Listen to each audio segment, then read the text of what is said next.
Again, it really makes that 1 to 2.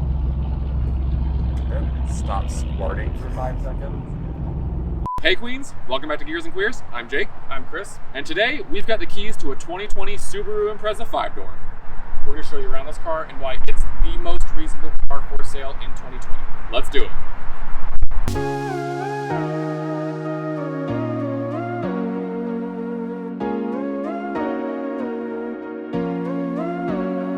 So Christopher, 2020 Subaru Impreza 5-door, what a humble, modest little people mover. She's so practical, so versatile. Yeah, it's a base model Subaru Impreza. So where does that leave us and where do we start? I mean, base model cars aren't what they used to be. This is a pretty nice car. Yeah. I mean, like, the front windows are both automatic, up and down. I mean, backup camera, I mean, that's now standard, but like, you got a lot of nice stuff with this car. How do we feel about the looks? I think it's a pretty sharp looking car. I agree. I think it's a nice, honestly, sort of refresher from like this throw every plane you can at the exterior of a car. Like how many creases, how many shadow lines, how corporate can you make a face? Like how many strange DRLs? Like it's like just garish for the sake of being garish. Yeah, design. this is just sort of like a simple, clean, straight lines. I think it looks nice. No complaints here. We do have steel wheels and hubcaps. Yeah, not a fan of that, but they'll be cheap to replace if you bend one or, snap a hubcap off. But yeah. So reasonable. So reasonable. Let's move into interior. It's a bit of a mixed bag. Yeah, it's not bad looking. No, I think it's nice. Again, clean lines, simple. This does seem like an interior from 5 or 6 years ago. And it is. Yeah, that's true. That's very true. I mean, they modernized it a little bit. With the 2020 update, we did get a new radio with Apple CarPlay, touchscreen, and I'm kind of a fan of that. It's not a very big radio, but it's like a volume and tuning knob. Yeah. Tactility's great. It's still touchscreen and it's a base car. You're getting Apple CarPlay. What else do you want? Stop yelling at me. It is a decently attractive interior. I mean, the car itself is actually pretty nice looking, especially with this dark blue paint. This, I'm not really a big fan of light colored interiors, but contrasting with this like dark upper. Yeah. That looks nice. It's more interesting than just like silver over black. Exactly. Speaking of the upper, let's talk touch points. The steering wheel, it's textured. You're no stranger to it. It's fine, whatever. And you still get steering wheel control, you still get cruise control, volume, all that. What's strange is what looks like it would be soft touch kind of isn't. It's not what I would consider soft touch. Just something.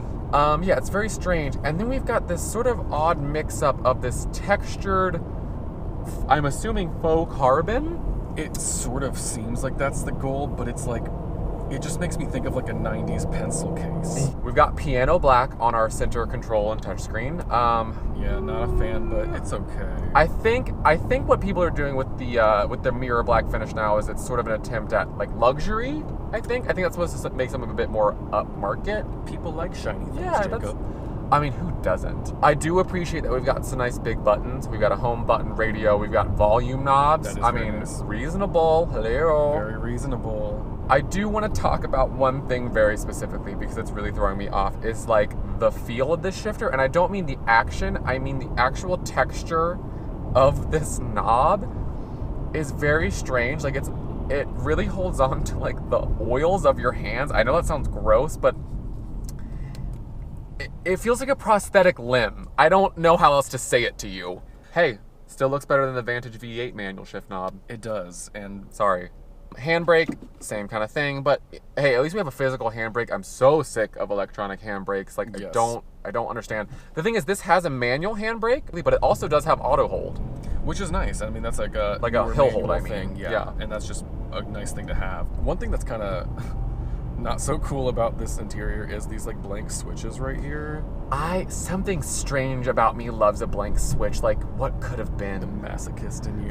Like, what you could have had, what the future could have held for you, and it's all right here, and you'll never be able to feel that. And you'll never be able to forget it either. It's sort of like options. Like, is that something you think you'd want?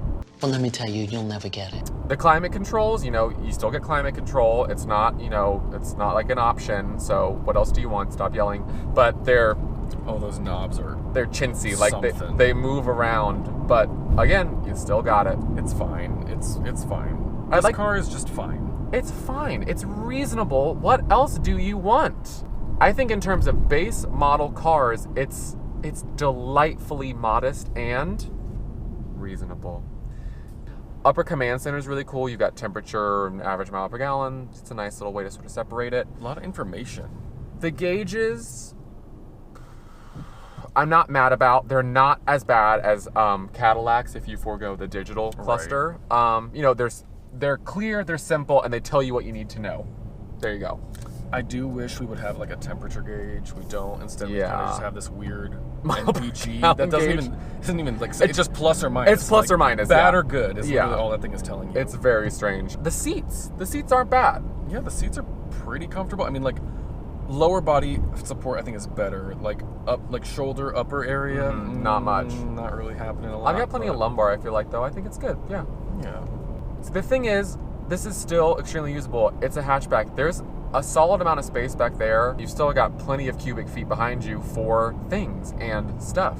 So I think this has the potential to be overlooked because people think they need more space, but the reality is this would handle most tasks you could throw at it. I genuinely think. Like a lot of people, you know, feel compelled to buy an SUV, or you might even feel compelled to buy this car's bigger brother, the Crosstrek, which is really just this and a little bit of drag with a lift. Like, that's all it really is. And it's just the illusion of a more commanding view, I guess, is the compelling. Yeah.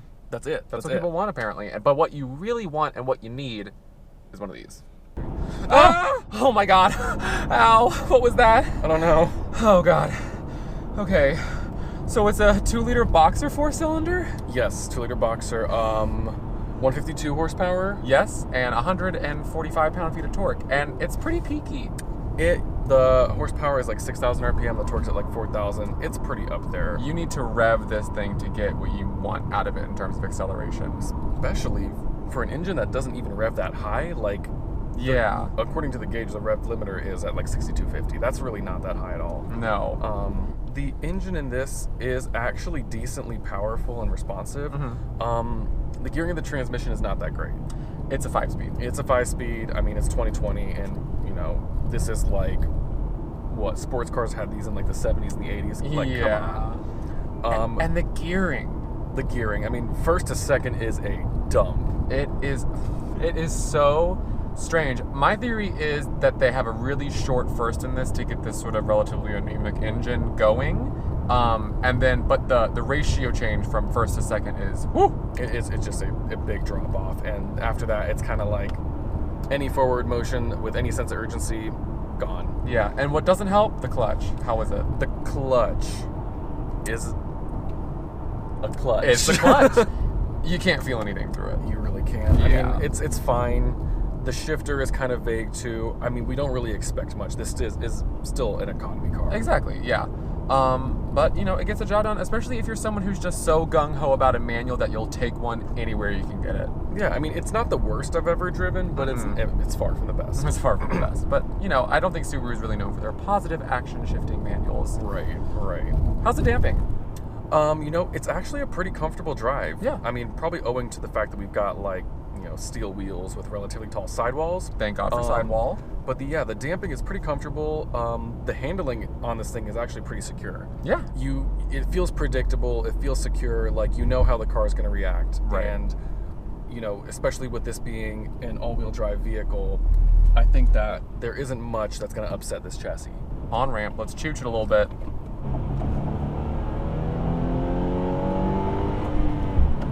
Zero to 60, yes. It will happen. Rev Hang is something I want to talk about with you. This car offends. I know that this is like, we're beating a dead horse. Modern cars have Rev Hang. This is bad. It's really bad. The Rev Hang really makes that 1 to 2 shift even more noticeable. Less so as you move up through the gears, but it's a serious offender. Yeah. Right. I mean, the engine speed is not falling as fast as it really could. Like, this is all programming. Yeah. And it kind of just makes you lump into that second gear shift. That's the most noticeable one, at least. Steering. Fine. Yeah. E-Pass system. Adequate. Very, very, very, very, very, like, responsive, like a millimeter off center, and sort of combined with the sidewall and the suspension tuning, it on highway speeds, little, I don't want to say wobbly, but a touch floaty. Yeah. There we go. But not in a particularly disconcerting way. Just something I noticed. It's just noticeable. It is a little wafty. Yeah, exactly. Perhaps, there we go. This just feels like something that would so adequately fit any scenario I could really think of. Like, this is your first car, you're leasing it, your parents are co-signing it, and you eat nothing but hot Cheetos on the couch all day. Like, it's affordable. It has plenty of power for any situation. It's economical. You know, it's very safe. If you're a commuter, it gets great gas mileage, relatively easy to modulate clutch, nothing too, I don't know, I guess upsetting for if you're sitting in traffic.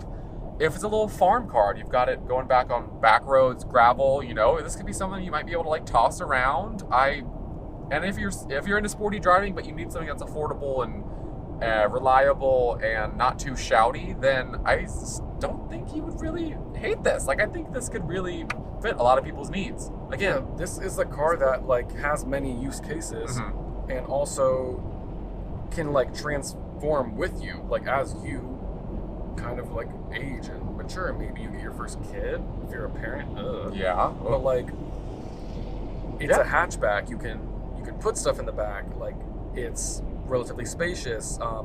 It's not like, you know, you can't do much with it. It is a very versatile car. Right. And on the subject of space, can we sit behind ourselves? Well, I am pleasantly surprised because I have plenty of room.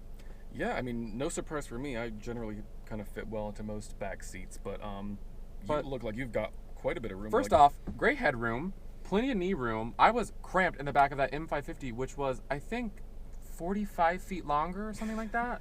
And 45 times as expensive. Yeah, seriously. I don't think I'd be mad back here in the event of a road trip. And yeah look at that. That's a good spot. Yeah. However, no rear seat climate control or vents, and only one map pocket on the passenger seat, not on the driver's seat. Why? I don't know. Who's pulling out a paper map as they drive? Whatever. I guess other things can go in it, but it's a map holder. But yeah, pleasantly surprised back here. Go Subaru. Yes, ma'am. Well, thanks for coming along on this one with us, y'all. What did we learn today, Christopher? The meaning of the word reasonable. Just reasonable all around. We may not have sold you guys very hard on this car, but genuinely, it may not do everything well with luxury and dazzling features, but it's so delightful because of that. It's kind of like, it just feels like a loyal friend. Yeah, it feels like it's almost a car you root for because you expect it to not to be like sort of an underdog. Exactly, yeah. And who doesn't love an underdog story? And that's it for us. Thanks for coming along. Please give this video a big thumbs up and subscribe. Hit that little notification bell, you know? Be notified when we upload. Or not. Whatever. Your choice. See ya. Bye.